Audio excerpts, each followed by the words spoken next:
तर या ठिकाणी आपण क्वेश्चन नंबर 39 सॉल्व करणार आहे.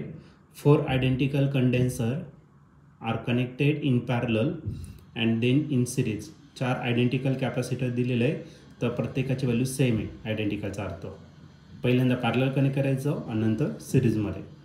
The ratio of equivalent capacitance in series to that in parallel combination is. तर आपल्याला इक्विव्हॅलंट कॅपॅसिटन्स फाइंड करायचं पहिल्यांदा सिरीजमध्ये अँड देन इन पॅरललमध्ये. ओके, तर हा क्वेश्चन 2022ला आलेला होता.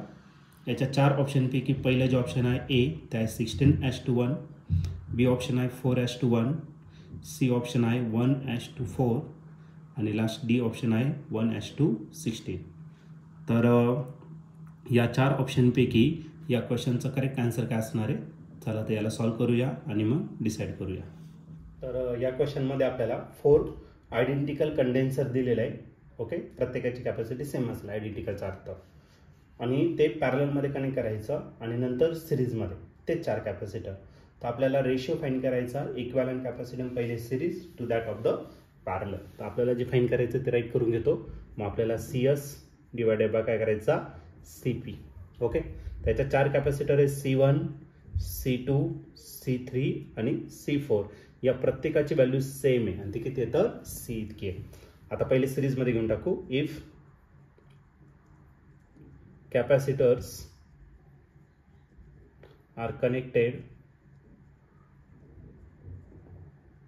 इन सिरीज, देन इक्विव्हॅलंट जो कॅपॅसिटन्स आहे तो 1/CS घेतील. रेसिप्रोकल घेऊन त्यांची ॲडिशन. असे 4 capacitor 1/C1 + 1/C2 + 1/C3 + 1/C4. Okay, आणि या प्रत्येकाची व्हॅल्यू सेम आहे. C1 ची व्हॅल्यू C आहे, C2 ची व्हॅल्यू पण C आहे, C3 ची व्हॅल्यू पण C आहे आणि C4 ची पण व्हॅल्यू काय C. आणि सगळ्यांची जर ॲडिशन केली तर ती किती भेटणार तर 4 डिवायडेड बाय C ही झाली 1/CS ची व्हॅल्यू. आता याचं काय करणार आपण रेसिप्रोकल घेणार. रेसिप्रोकल जर केलं तर आपल्याला भेटेल CS = C divided by 4. He CS ची व्हॅल्यू झाली. त्यानंतर असे जे कॅपॅसिटर्स आहेत ते पुन्हा आपल्याला कशामध्ये कनेक्ट करायचं parallel. If capacitors are connected in parallel,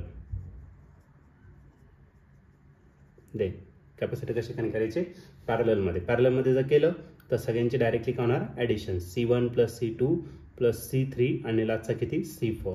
आणि सगळ्यांची व्हॅल्यू C इतकीच आहे. C + C + C किती झाली आहे 4C. तरी झालं CP. पण आपल्याला जो रेशो फाइंड करायचा तो CS डिवायडेड बाय CP. मग ते फाइंड करून घेऊ.